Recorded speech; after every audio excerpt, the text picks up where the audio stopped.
आप गुरु देवाराम जी महाराज का ये जीवित भंडारा है और सरवाणा ये जैतराम जी महाराज की बहुत पुरानी जगह है। आज इस कलश यात्रा में सूर्यचंद्र राणा साहब, देवी सिंह साहब पधारे और संत महात्मा जब कलश यात्रा निकल रही थी गुरु देवाराम जी, सिणधरी बाप जी, इनकी गुरु गादी भी सिणधरी है, तो सबकी एक इच्छा थी कि देवाराम जी बहुत ही महान पुरुष, सच्चे संत और महान व्यक्ति है। इनके एक शिष्य गुरु वक्ताराम जी थे, वो एक देव पुरुष के रूप में थे और उनका 2 साल पहले उनको समाधि दी गई उनका देहांत होने के कारण। वक्ताराम जी जो ईश्वर की माला और जैतराम जी की माला फेरते थे, ये मठ धीरे धीरे विकास करता गया। जब मैं छोटा था, 20-22 साल का, उस समय यहाँ एक प्रतिष्ठा हुई थी, उस समय भी मैं हाजिर था। देवाराम जी के मन की इच्छा थी कि मेरे बैठे बैठे मैं एक बहुत प्रतिष्ठा करूं और मेरा उनके शिष्य पूर्णमाराम जी, उन्होंने सोचा कि भाई बाप जी का जीवित भंडारा किया जाए। तो इस कार्यक्रम में जो लोग आए हैं वो सभी लोग एक जैतराम जी महाराज, एक सिद्ध पुरुष और संत, बहुत बड़े देव रूपी हुए। उनकी एक जगह सिणधरी में भी है, सरवाणा है और बाखासर पट्टी में गंगाश्रिया मंदिर भी जैतराम जी का मंदिर है। वर्तमान समय धार्मिक समय चल रहा है और वैसे रायका समाज आज, वैसे चित्तरंजन राणा साहब, सूर्यचंद्र राणा साहब और मैं भी यहाँ आया, हमारे और रायका समाज के पीढ़ियों के संबंध है वो उस तरीके के है कि हमारा एक ही परिवार है। सरवाणा में राजपूत समाज के अभी बहुत जनसंख्या है, लेकिन राजपूत और रबारी का जो पुराना सनातन रिश्ता है वो हम ऐसा जब वो मिलते हैं ऐसा लगता है हमारे परिवार के एक सदस्य मिले। और राजपूत और रबारी का जो पीढ़ियों के जो संबंध है वो कई सदियों से है, आज के नहीं है।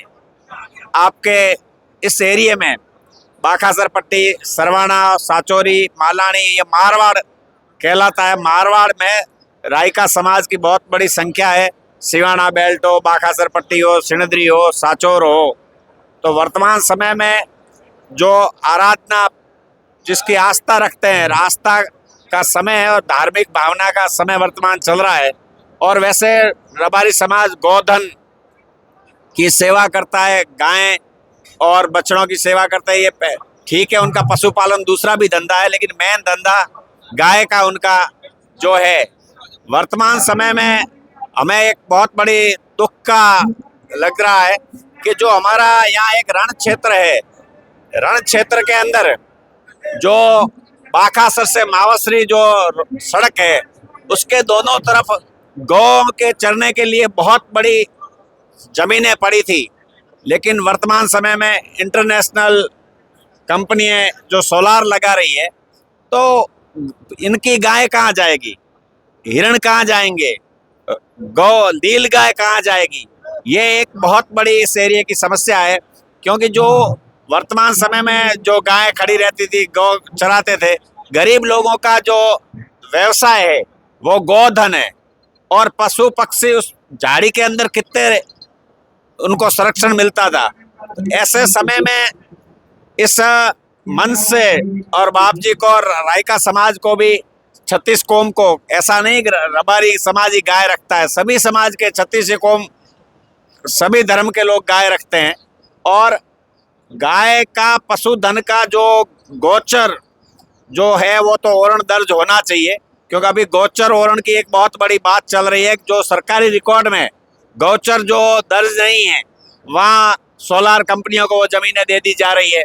और यहाँ से जो भयात्रा, जो बाखासर मावसरी रोड के दोनों तरफ लाखों बीघा जमीन है, जिसमें झाड़ियाँ थी, वहाँ पशु पक्षी, खरगोश, हिरण, नील गाय और पशुधन की, चाहे गाय भैंस जो भी चरती, यहाँ के लोगों का रोजगार ही पशुधन है।